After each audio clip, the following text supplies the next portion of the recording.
Halo semuanya, kembali lagi bersama Cool di Project. Oke, jadi sekarang kita akan membahas tentang block state management. Tapi sebelum masuk ke block, ada beberapa hal yang harus kalian tahu, yaitu tentang konsep dasar stream ya. Ada yang namanya stream nih. Jadi stream itu ibaratnya ada sebuah aliran data lah kayak gitu ya. Jadi di sini misalnya kita punya data. Kapan kita mau ngasih data, itu tinggal kita lempar aja si data ini ke alirannya. Ya, jadi kalau misalnya udah dimasukin ke alirannya, udah dia langsung jalan sendiri nih sampai data itu ke tempat tujuannya. Kayak gitu. Udah otomatis ya. Jadi proses memasukkan data itu kita sebut sebagai yield ya. Jadi ini kita sebut sebagai yield. Nanti di sini adalah yield. Nah, jadi setiap kalau kita mau ngasih data, itu kita kasih yield.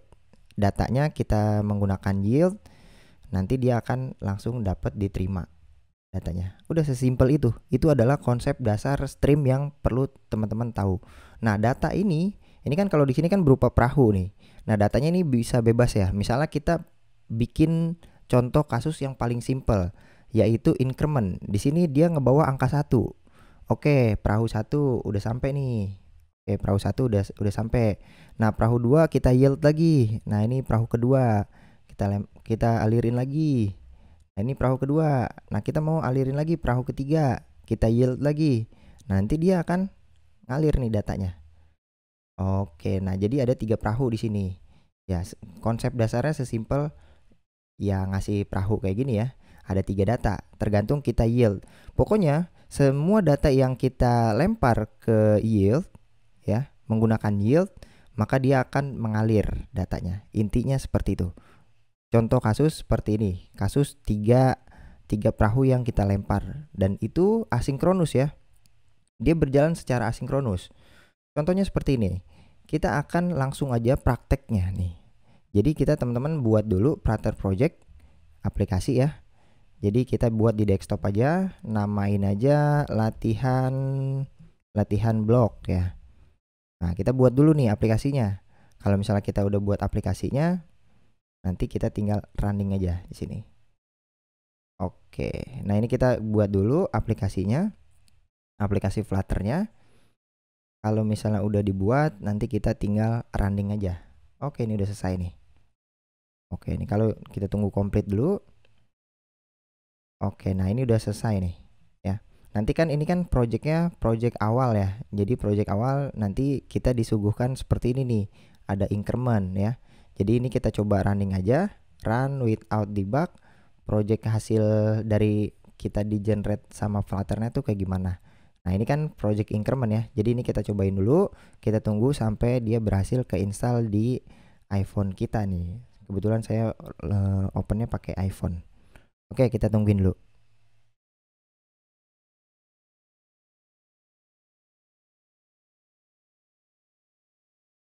Oke, nah ini aplikasinya. Jadi aplikasinya increment ya. Kalau kita klik di sini dia akan ngerubah ini. Cuma di sini aplikasinya itu menggunakan stateful, di mana kalau misalnya stateful itu kalau ada state dia akan menjalankan ulang terus menerus ya. Ketika dia ada perubahan state, maka dia akan menjalankan build function ini. Jadi coba kita print nih. Kita print ini di rebuild. Nah, misalnya saya print kayak gini. Kalau ini saya save. Nah, di sini coba saya restart. Oke. Jadi function itu akan dijalankan nih di rebuild ya, pertama kali. Nah, ketika ada terjadi perubahan state di sini dari 0 ke 1, nah dia akan dibuild lagi nih jadi 2. Di rebuild lagi. Berarti functionnya tuh dijalanin ya. Jadi kalau kita klik, nah ini akan di rebuild 9 kali. Maksudnya di rebuild 9 kali adalah dia akan menjalankan ulang, dia akan ngebuat scaffold lagi, fbar lagi. Itu sebanyak 9 kali ya berarti ya. Jadi yang tadinya fbar ini nggak berubah, dia itu tetap dihapus, digambar ulang, tetap dijalankan. Nah, itu kurang efektif kalau misalnya kita menggunakan stateful. Nah, maka dari itu kita harus mempelajari state management. Nah, sekarang di sini kita akan mempelajari state management yaitu block. Tapi sebelum masuk block, kita hapus semuanya ya. Jadi di sini kita pertama import dulu. Kita import yaitu materialnya. Kemudian setelah import material, kita void main biasa ya, seperti biasa. Kemudian kita menjalankan suatu aplikasi run app. Nama aplikasinya misalnya my app aja deh, my app kayak gini ya. Nah, kita buat stateless saja, stl. Namanya my app. Nah, untuk build functionnya kita pertama kita nge-return material app. Nah, ini wajib ya, material app. Kemudian home-nya mungkin kita akan pecah home page di sini. Home page kita buat lagi stateless stl home page. Nah, baru di sini kita return scaffold-nya. Scaffold. Oke. Sebelum return scaffold mungkin kita akan ngeprint rebuild apa enggak, kita cobain ya. Nanti di sini kita kasih app barnya dengan judul, buat teks, kita simpelin aja, kita akan mempelajari tentang stream apps. Nah, ini sesimpel ini. Ini kita kasih konstan. Oke, selesai. Ini kita kasih konstan. Kita save dan selesai. Jadi kalau kita restart, dia akan nge-build sekali ya, karena di sini cuman ada app bar biasa, app bar kosong. Nah, untuk menggunakan stream, contohnya seperti ini. Jika di bodinya kita mau ada di tengah-tengah, yaitu sebuah teks, misalnya dia di sini angka 0. Nah, ini mungkin kita akan ubah ukuran size-nya jadi 50 dulu. Size 50 misalnya seperti ini. Nah, nanti di sini kita akan ubah 0, 1 gitu ya, 2 dan seterusnya. Kita butuh button. Nah, tapi sebelum masuk button, kita akan menggunakan stream builder ya. Jadi ini kita cut dulu. Kita akan menggunakan stream builder. Ya. Jadi di sini stream builder, teman-teman. Nah, stream builder dia butuh buildernya. Nah, buildernya dia kita langsung return yang tadi aja, yang seperti ini. Nah, ini kita tinggal save. Kayak gitu ya. Dia mau nge-build apa? Nah, sebelum dia mau nge-build apa, jadi si builder ini dia akan nge-stream apa datanya ya, seperti yang sebelumnya. Nih, kalau sebelumnya belum ada data, ya berarti masih nungguin ya, masih kosong. Berarti si snapshot ini masih datanya masih kosong, jadi masih nungguin. Jadi kita cek dulu kondisinya. Jika snapshot titik connectionnya lagi waiting, connection.state.waiting, kalau dia lagi waiting, maka kita akan kasih tulisan loading ya. Ini loading. Nah, lagi nungguin dulu nih. Seperti ini. Ini kita pasang konstan aja. Kayak gitu ya. Jadi kalau lagi waiting, dia lagi nungguin dulu, lagi loading. Tulisan di sini nanti loading. Ya, jadi belum ada datanya nih. Tapi kalau misalnya kita mau masukin data, yield data ya, baru dia langsung ngejalanin nampilin satu buah perahunya. Nah, di sini else-nya berarti kalau misalnya dia nggak waiting, berarti dia udah bisa langsung punya datanya. Ini. Nah, datanya ini berupa apa? Ini kita ngeprint dari snapshot titik data aja. Datanya apa gitu ya. Ini kita konstan aja. Oke, nah ini adalah datanya. Datanya dari mana? Ini belum ada datanya ya, teman-teman. Kalau ini kita save, ini datanya masih 0. Kenapa? Karena kita belum punya streamnya di sini.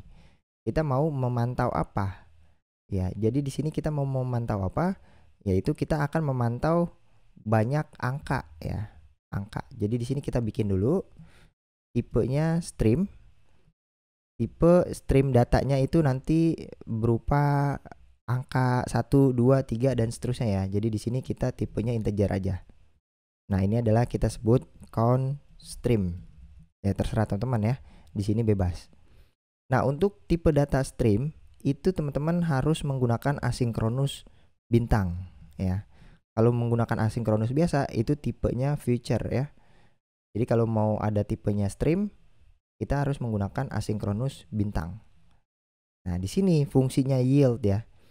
Jadi kita akan coba looping dari dari angka 1 ya.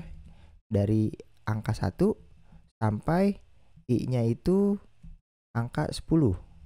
Seperti ini. Kita increment. Nah, di sini setiap kita looping, kita tungguin dulu dia ada delaynya. Feature.delay. Misalnya kita mau 2 detik, 1 detik deh. 1 detik ya. Misalnya kita mau 1 detik nungguinnya. Kemudian kalau setiap 1 detik udah selesai, baru kita kasih dia. Jadi nunggu 1 detik, masuk, kemudian kita kasih data lagi, kita yield 1 detik lagi. Nah, ini data yang kedua, seperti itu ya. Nah, di sini tinggal kita lempar yield datanya. Datanya itu adalah I-nya ya. Sesimpel ini. Nah, tinggal kita jalanin di streamnya, tipenya bentuknya stream. Jadi ini tinggal function ini kita copy aja, kita masukin ke dalam sini. Udah deh, selesai. Kalau ini kita save, maka dia lagi loading 1, 2, 3, 4, 5. Nah, jadi dia setiap 1 detik dia ngasih data, yield data lagi sampai dia angkanya 10. Seperti itu. Nah, ini konsepnya sama ya. Jadi kalau kita udah punya 2 data, kalau kita mau yield lagi bisa nih. Jadi kita tinggal kasih ke alirannya, ke streamnya, kasih dengan menggunakan yield, dia langsung dapat datanya, data ketiga dan seterusnya. Seperti itu ya konsep dasar stream. Sesimpel ini teman-teman. Nah, untuk fungsi rebuild itu nggak dijalanin lagi karena dia menggunakan stream builder. Jadi yang dibuild ulang hanya ada yang di dalam widget stream builder. Seperti itu. Ya, jadi kalau teman-teman cek di sini, kita buka, kita coba restart. Oke, di rebuild. Nah, tapi kita setiap ada perubahan state, app barnya nggak dijalanin ulang ya, nggak di rebuild ulang. Nah, ini adalah kegunaan state management. Tapi di sini kita baru konsep dasar stream ya. Baru konsep dasar stream. Jadi kita belum menggunakan state management block maupun qubit. Nah, untuk konsep dasar streamnya kita harus paham maksudnya yield ini kayak gimana. Jadi dia nungguin datanya selama 1 detik, datanya dikasih, dilempar menggunakan yield ke alirannya, maka dia akan nampilin datanya nanti. Seperti itu adalah konsep sederhana penggunaan stream.